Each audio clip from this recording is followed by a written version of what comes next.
Hey, Frontline fans, welcome back to Comic Frontline fans. You're back with me, Mike SPIDER-SLAYER, getting ready to do that all-important comic book review so you, the fans, can make a decision what comic books to buy. And today, guys, we're talking about DC Comics Titans issue number 2. That's right, guys. Pretty cool cover here as we get to see the Teen Titans acting like puppets. So what and who is behind that? But you get to see a magician's hat there. So quite interesting. This book is written by Dan Abnett and the artwork is done by Brett Booth. I like Brett Booth's artwork and I feel that this book fits his art style. He gets to showcase a lot of different characters in here and the coloring works very well with this series as well.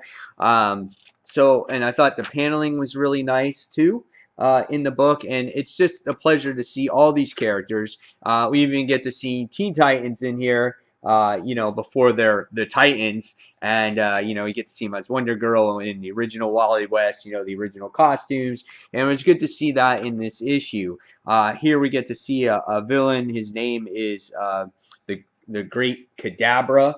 And he actually creates the young Teen Titans to do battle against the current Titans in their new costumes and whatnot. And so it was a pretty action-packed issue. Again, the artwork looks phenomenal in here. I loved every single page of it. And from the start, this book is balls to the walls, just these Teen Titans versus the Titans. And the real story behind this particular book is we wind up seeing Linda Park, and she calls, she works and she's like, oh, I work for Super News and this and that. And she winds up coming across that she actually remembers Wally coming through that storm in the DC Rebirth. She actually remembers that and she sees them. And, but little does she know when she actually comes face to face with this imitation Wally, and she goes, oh, do you remember me? This time around, he says no. And she's like, oh, what's going on here? So again, you get to see that aspect of the story, and you get to see a lot of battling and a lot of action in here, and it was really cool. It was just a action-packed issue. There wasn't really much in-depth story in this book. We get this one little moment where we have Wonder Girl holding I think it's Arsenal with her lasso of persuasion, and he sits there and says he loves her, and she's like, oh really? And then it's just like, well, that lasso is very persuasive, and he kind of gets the upper hand. So by the time we wind up getting to the end of this issue, we wind up seeing that they find out who is behind the major player here and who's behind this creation of these imitation Teen Titans.